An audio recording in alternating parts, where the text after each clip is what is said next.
ಇನ್ನು ಹಾಗಾದ್ರೆ ಎಲ್ಲರೂ ಹೋಗಿ ತೆಗೆದುಕೊಂಡು ಬಂದ್ಬಿಡ್ಬೋದಲ್ಲ ಅಂತಂದ್ರೆ ಹಂಗಾಗಲ್ಲ.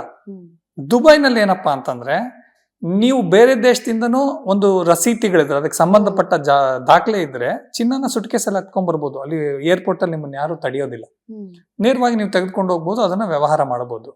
ಮತ್ತು ನಾನು ಚಿನ್ನವನ್ನು ತೆಗೆದುಕೊಂಡಿದ್ದೀನಿ ಸರ್ ಅಲ್ಲಿ ದುಬೈನಲ್ಲಿ ಅಂತಂದ್ರೆ ಒಂದು 5 kg ಚಿನ್ನ ನಾನು ತೆಗೆದುಕೊಂಡಿದ್ದೀನಿ, ಅದಕ್ಕೆ ವ್ಯಾಟ್ ಬಿಲ್ ಇದೆ, ಸಂಬಂಧಪಟ್ಟ ತೆರಿಗೆ ಕಟ್ಟಿದ್ದೀನಿ, ಬಿಲ್ ಇದೆ, ಪೇಮೆಂಟ್ ಪ್ರೂಫ್ ಇದೆ, ತೆಗೆದುಕೊಂಡು ಬರ್ತೀನಿ, ನನ್ನನ್ನು ಯಾರು ಕ್ವಶನ್ ಮಾಡಲ್ಲ ದುಬೈನಲ್ಲಿ.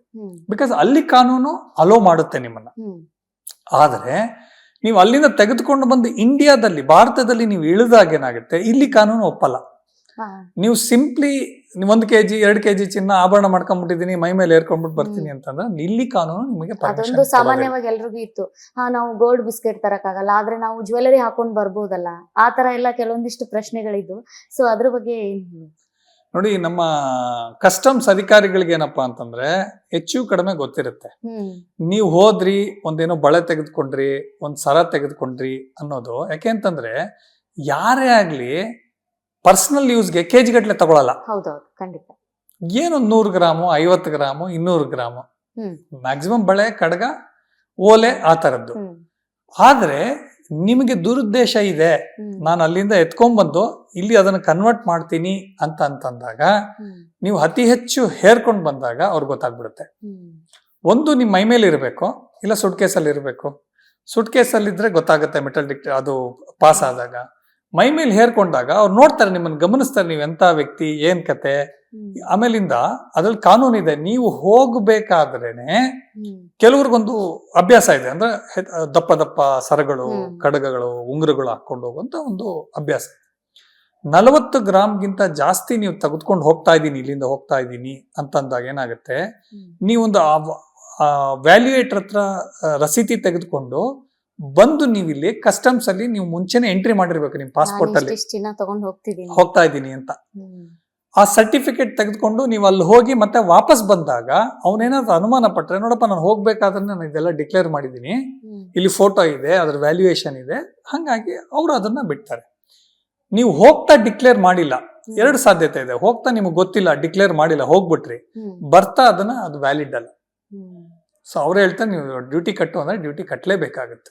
ಸೊ 40 ಗ್ರಾಮ್ಗಿಂತ ಕಮ್ಮಿ ಚಿನ್ನ ಆದ್ರೆ ಏನು ಕಟ್ಟೋ ಹಾಗಿಲ್ಲ, ಟ್ಯಾಕ್ಸ್ ಕಟ್ಟಾಗಿಲ್ಲ. ಆಮೇಲೆ 40 ಗ್ರಾಮ್ ಅಂತ ಇದ್ರೂ ಕೂಡ ಅಲ್ಲೇನ್ ಮಾಡ್ತಾರೆ, ನೋಡ್ತಾರೆ ನೀವು ಕನ್ಸ್ಯೂಮರ್ ಒಂದ್ ಸರ ಹಾಕೊಂಡಿದ್ದೀರಾ, ಒಂದ್ ಬಳೆ ಹಾಕೊಂಡಿದ್ದೀರಾ, 2 ಬಳೆ ಹಾಕೊಂಡಿದ್ದೀರಾ, ಓಕೆ, ಅದೆಲ್ಲ ತಲೆ ಕೆಡ್ಸ್ಕೊಳ್ಳೋದಿಲ್ಲ. 40 ಗ್ರಾಮ್ಗಿಂತ ಕಮ್ಮಿ ಯಾವ್ದೋ ಒಂದು ಜ್ಯುವೆಲರಿ ಹಾಕೊಂಡು ಬರ್ಬೋದು, ಟ್ಯಾಕ್ಸ್ ಕಟ್ಟ. 40 ಗ್ರಾಮ್ಗಿಂತ ಜಾಸ್ತಿ ಇದ್ರೂ ಅವ್ರಿಗೆ ಗೊತ್ತಾಗೋದಿಲ್ಲ.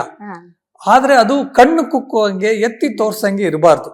ಆಮೇಲೆ ನಿಮ್ಮ ನಡವಳಿಕೆ, ನಿಮ್ಮ ಹಾವಭಾವ, ಮುಖ, ನೀವು ಇಡ್ತಾರಂತ ಸುಟ್ಕೇಸು, ನೀವು ಹಾಕಿರುವಂತ ಬಟ್ಟೆ ಗೊತ್ತಾಗುತ್ತೆ ನೀವು ಹ್ಯಾಂಡ್ಲರ ಅಂದ್ರೆ ಮಧ್ಯವರ್ತಿನ, ಅಲ್ಲಿನ ತಗೊಂಬಂದ್ ಮಾರೋರ ಅಥವಾ ಕನ್ಸ್ಯೂಮರ್ ಅನ್ನೋದು ಹೆಚ್ಚು ಕಡಿಮೆ ಗೊತ್ತಾಗುತ್ತೆ. ಅದಕ್ಕೆ ನೋಡಿ, ಪೊಲೀಸರಿಗೆ ಕಳ್ಳ ಅನ್ನೋದು ಯಾರು ಅಂತ ಗೊತ್ತಾಗತ್ತೆ. ಸೊ ಅವ್ರ ಕೆಲ್ಸಾನೇ ಅದು. ಹಾಗಾಗಿ ಅವ್ರ ಅನುಭವದ ಮೇಲೆ ಅದ್ರ ಮೇಲೆ ಅವ್ರು ಹಿಡಿತಾರೆ.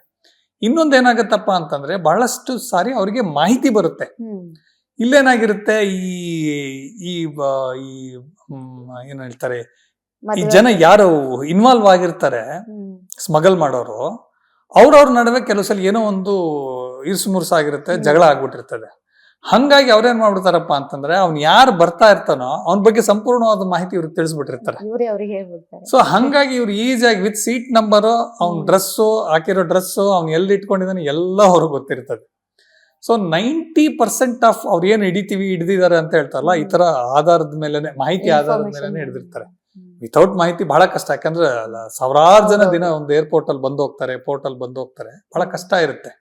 ಸೊ ಹಾಗಾಗಿ ಇವೆರಡು ಕಾರಣಗಳಿಂದ, ಒಂದು ಕಣ್ಣಳತೆನಲ್ಲೂ ಗೊತ್ತಾಗುತ್ತೆ, ಇನ್ನೊಂದು ಮಾಹಿತಿ ಆಧಾರದ ಮೇಲೆ ಅವರು ದುಬೈಯಿಂದ ಬರೋರಿಗೆ ಇದಾಗುತ್ತೆ. ಸೊ ನಮ್ಮ ದೇಶದ ಕಾನೂನು ನಿಮಗೆ ಪರ್ಮಿಷನ್ ಕೊಡೋದಿಲ್ಲ. ಇಲ್ಲ ಸರ್, ನಾನು ತಂದ್ಬಿಟ್ಟಿದ್ದೀನಿ, ನನಗೆ ಗೊತ್ತಿತ್ತು, ನನಗ್ ಬೇಕೀಗ, ಅಲ್ಲೂ 150 ಗ್ರಾಮ್ 200 ಗ್ರಾಮ್ ನನಗೆ ಇಷ್ಟ ಆಯ್ತು, ನನ್ನ ಹತ್ರ ದುಡ್ಡು ಇದೆ, ನಂತರ ನಾನು ಸರ್ಕಾರಕ್ಕೆ ತೆರಿಗೆ ಕಟ್ಟಿದ್ದೀನಿ, ನನ್ನ ದುಡ್ಡಿದೆ, ನಾನು ಕ್ರೆಡಿಟ್ ಕಾರ್ಡ್ ಇಂದ ಪರ್ಚೇಸ್ ಮಾಡಿದ್ದೀನಿ, ನಾನು ತಗೊಂಡ್ಬಂದಿದ್ದೀನಿ, ತಗೊಂಡ್ಬರ್ಬಾರ್ದಾ ಅಂತಂದ್ರೆ ಇಲ್ಲ, ನಾವೇನ್ ತೊಂದರೆ ಇಲ್ಲ, ನೀವು ಡಿಕ್ಲೇರ್ ಮಾಡಿ ಅಂತ ಹೇಳ್ತೀವಿ. ಕಸ್ಟಮರ್ ಬಂದ ತಕ್ಷಣ ಹೇಳ್ಬೇಕು, ನೋಡಪ್ಪ ನಾನು ಇಲ್ಲಿ ಬಿಲ್ ಇದೆ, ದುಬೈನಲ್ಲಿ ನಾನು ಈ ತರ 200 ಗ್ರಾಮ್ ಚಿನ್ನ ತೆಗೆದುಕೊಂಡಿದ್ದೀನಿ, ಇಲ್ಲಿದೆ ಸರ ಇದೆ. ಅವಾಗ ಏನ್ ಹೇಳ್ತಾರೆ, ಇಲ್ಲಿ ಡ್ಯೂಟಿ ಅಂತ ಹಾಕ್ತಾರೆ. ಆ ಡ್ಯೂಟಿ ಕಟ್ಟಿದ್ರೆ ನಿಮಗೇನ್ ತೊಂದರೆ ಇಲ್ಲ. ಆದ್ರೆ ನಿಮಗೆ ಡ್ಯೂಟಿ ಕಟ್ಟು ಬಿಟ್ಟ ಮೇಲೆ ನೀವು ಅಲ್ಲಿ ತಗೊಂಡ್ರೇನು ಇಲ್ಲಿ ತಗೊಂಡ್ರೇನು ಎರಡು ಒಂದೇ ಆಗ್ಬಿಡುತ್ತೆ, ಎರಡು ಒಂದೇ ಆಗುತ್ತೆ. ಅವಾಗ ಏನು ಲಾಭ ಅಂತ ಅನ್ಸೋದೇ ಇಲ್ಲ. ಹೌದು. ಆಮೇಲಿಂದ ನಿಮಗೆ ನಮ್ಮಲ್ಲಿರುವಂತ ಈಗ ಹೆಣ್ಮಕ್ಳ ಅಭಿರುಚಿಗೆ ತಕ್ಕಂತೆ ಡಿಸೈನ್ಸ್ ದುಬೈನಲ್ಲಿ ಸಿಗಲ್ಲ. ಹೌದು, ಹಾಗಾಗಿ ನೀವು ಅಫಿಷಿಯಲ್ ಆಗಿ ತರ್ತೀನಿ ಅಂತ ಅಂದಾಗ ಇಟ್ ಡಸಂಟ್ ಮೇಕ್ ಸೆನ್ಸ್. ಇಲ್ಲಿ ತಗೊಳ್ಳೋದೇ ಬೆಸ್ಟ್, ಇಲ್ಲಿ ತಗೊಳ್ಳೋದೇ ಬೆಸ್ಟ್ ಆಗುತ್ತೆ. ಸೊ ಬೇರೆ ಅನ್ಯ ಮಾರ್ಗಗಳಲ್ಲಿ ತರ್ತೀನಿ ಅಂತಂದ್ರೆ ಅದು ಅವ್ರ ವೈಯಕ್ತಿಕ ತೀರ್ಮಾನಗಳು, ಅದಕ್ಕೆ ನಾವೇನು ಹೇಳಕ್ ಆಗೋದಿಲ್ಲ. ಸೊ ಈ ಅನ್ಯ ಮಾರ್ಗ ಅಂತಂದಾಗ ಸೊ ಈಗ ಗೋಲ್ಡ್ ಸ್ಮಗ್ಲಿಂಗ್ ಆ ತರ ಎಲ್ಲ ಕೇಸಸ್ ತುಂಬಾ ಕೇಳಿದೀವಿ. ಸೊ ಅವರು ಚಿನ್ನ ತಂದು ಇಲ್ಲಿ ಯಾವ ರೀತಿ ಅದನ್ನ ಮಾರ್ಕೆಟ್ ಅಲ್ಲಿ ಸರ್ಕ್ಯುಲೇಟ್ ಮಾಡ್ತಾರೆ, ಯಾವ ರೀತಿ ವ್ಯವಹಾರ ಮಾಡ್ತಾರೆ ಅಂತ, ಯಾಕಂದ್ರೆ ಅವರು ಕಸ್ಟಮ್ಸ್ ಕಟ್ಟಿರಲ್ಲ ಯಾವುದೇ ರೀತಿ. ಸೊ ಹೀಗಾಗಿ ಅದು ವ್ಯಾಲಿಡ್ ಆಗುತ್ತಾ, ಇಂಡಿಯಾದಲ್ಲಿ ಅದನ್ನ ಪರ್ಚೇಸ್ ಮಾಡೋರು, ಸೊ ಹೇಗೆ ಅಂತ. ಈ ಅನ್ಯ ಮಾರ್ಗದಲ್ಲಿ ತರೋದು ಇವತ್ತಿಂದ ಇಲ್ಲ, ಬಹಳ ವರ್ಷಗಳಿಂದ ಇದೆ, ಶತಮಾನಗಳಿಂದ ಇದೆ, ಮುಂಚೆಯಿಂದಾನು ಇದೆ ಅಂತ ಹೇಳ್ಬೋದು. ಸರ್ಕಾರ ಬಂದು ತೆರಿಗೆ ಬಂದಾಗ್ಲಿಂದನೂ ಸ್ಮಗ್ಲಿಂಗ್ ಇದೆ ಅಂತ ನಾವು ಹೇಳ್ಬೋದು. ಎಲ್ಲಿ ರೂಲ್ಸ್ ಇರುತ್ತೋ ಅದನ್ನ ಬ್ರೇಕ್ ಮಾಡೋದಕ್ಕೆ ಟ್ರೈ ಮಾಡ್ತಾನೆ ಇರ್ತಾರೆ. ಇವ್ರು ಯಾಕೆ ಆ ರೀತಿ ಮಾಡ್ತಾರೆ, ಯಾಕೆ ಮಾಡಬೇಕು ಅಂತಂದ್ರೆ, ನಾನು ಈಗಾಗಲೇ ಹೇಳ್ದಾಗೆ ಅವರು 1 kg ಚಿನ್ನ ತಂದ್ರು ಅಂತ ತಿಳ್ಕೊಳ್ಳಿ ಹೊರದೇಶದಿಂದ. ಇಲ್ಲಿ ಅವರು ಟ್ಯಾಕ್ಸ್ ಕಟ್ಟಲ್ಲ, ಡ್ಯೂಟಿ ಕಟ್ಟಲ್ಲ, ಸೊ ಅದೇ 13% ಆಗೋಯ್ತು. ಅಲ್ಲಿ ಬೆಲೆ ಕಡಿಮೆ ಇರುತ್ತೆ. ಆಮೇಲೆ ಇಲ್ಲೇನಾಗುತ್ತಪ್ಪ ಅಂತಂದ್ರೆ ಜನಕ್ಕೆ ಅವಶ್ಯಕತೆ ಇರುತ್ತೆ. ಹೇಗೆ, ನಮ್ಮ ದೇಶದಲ್ಲಿ ಜನರ ಬಳಿ ಕಾನೂನು ರೀತಿ ಅಲ್ಲದೆ ಬೇರೆ ರೀತಿ ದುಡ್ಡು ಬರ್ತಾ ಇದೆ. ಅಂದ್ರೆ ನಾವು ಒಂದು ಮನೆ ಮಾರಿದಾಗ ಅಲ್ಲಿ ನಾವು ತೋರಿಸೋ ಬೆಲೆ ಬೇರೆ, ಮಾರೋ ಬೆಲೆ ಬೇರೆ ಇರುತ್ತೆ. ಮತ್ತು ಬಹುದೊಡ್ಡ ಕಾರಣ ಅಂದ್ರೆ ಕರಪ್ಷನ್, ನಮ್ಮ ದೇಶದಲ್ಲಿರುವಂತಹ ಭ್ರಷ್ಟಾಚಾರ. ಆ ಭ್ರಷ್ಟಾಚಾರ ಎಲ್ಲ ಏನಪ್ಪಾ ಅಂದ್ರೆ ಹಣದ ರೂಪದಲ್ಲೇ ನಡೆಯುತ್ತೆ. ಅಲ್ಟಿಮೇಟ್ಲಿ ಹಣ ಭ್ರಷ್ಟಾಚಾರಕ್ಕೆ ಕಾರಣ ಮತ್ತು ಹಣ ರೂಪದಲ್ಲಿ ಇರುತ್ತೆ. ಅವರ ಹಣನ ಎಲ್ಲಿ ಇಟ್ಕೋಬೇಕು ಅವರು? ಸೊ ಅದು ಎಲ್ಲೋ ಒಂದ್ ಕಡೆ ಹೂಡಿಕೆ ಆಗ್ಬೇಕು, ಕನ್ವರ್ಟ್ ಆಗ್ಬೇಕು, ಪ್ರಾಸೆಸ್ ಆಗ್ಬೇಕು, ಮೂವ್ ಆಗ್ತಾ ಇರ್ಬೇಕು. ಅವ್ರೇನ್ ಮಾಡ್ತಾರಪ್ಪ ಅಂತಂದ್ರೆ ಈ ರೀತಿ ವ್ಯಾಪಾರಿಗಳಲ್ಲಿ ಬೇಡಿಕೆ ಇಡ್ತಾರೆ, ನನ್ನ ಹತ್ರ ದುಡ್ಡಿದೆ, ನೀವು ಚಿನ್ನ ಕೊಡಿ, ನಾನು ಎತ್ತಿಟ್ಕೋತೀನಿ ಅಂತ. ಸೊ ಈ ರೀತಿ ತಂದಂತಹ ಜನ ಏನ್ ಮಾಡ್ತಾರಪ್ಪ ಅಂತಂದ್ರೆ ಅವ್ರಿಗೇನಪ್ಪಾ ಅಂತಂದ್ರೆ ಇವತ್ತಿನ ಬೆಲೆಗೆ, ಯಾಕಂದ್ರೆ ಚಿನ್ನಕ್ಕೆ ಏನ್ ಬೆಲೆ ಇರುತ್ತೋ ಇವತ್ತು ಭಾರತದಲ್ಲಿ ಅದೇ ಬೆಲೆಗೆ ಕೊಟ್ಟು ನಾನು ತೆಗೆದುಕೊಳ್ತೀನಿ. ಬಟ್ ಅವ್ನು ದುಬೈಯಿಂದ ತೆಗೆದುಕೊಂಡು ಬಂದಾಗ ಸುಮಾರು 15% ಡಿಫರೆನ್ಸ್ ಇರುತ್ತೆ. ಅಂದ್ರೆ ಇವತ್ತಿನ ಬೆಲೆ 1 ಕೋಟಿ ಅಂತ ತಿಳಿದ್ರೆ 1 kgಗೆ ನೇರವಾಗಿ ಅವ್ರಿಗೆ 20 ಲಕ್ಷ ಲಾಭ ಆಗುತ್ತೆ. ಸೊ ಹಾಗಾಗಿ ಜನ ಅದರಲ್ಲಿ ಇನ್ವಾಲ್ವ್ ಆಗ್ತಾ ಹೋಗ್ತಾರೆ. ಮತ್ತು ಇಲ್ಲಿ ಬೇಡಿಕೆ ಇರುವಾಗೆಲ್ಲ ಅದನ್ನ ತರ್ತಾನೆ ಇರ್ತಾರೆ. ಇಲ್ಲಿ ಯಾರು ಕೇಳಲಿಲ್ಲ ಅಂದ್ರೆ ಆ ರೀತಿ ಸಾಹಸಕ್ಕೆ ಯಾರು ಕೈ ಹಾಕೋದಿಲ್ಲ. ಸೊ ನಮ್ಮಲ್ಲಿರುವಂತ ಸಮಸ್ಯೆ ಅವ್ರಿಗೊಂದು ಆಪರ್ಚುನಿಟಿ ಅಷ್ಟೇ.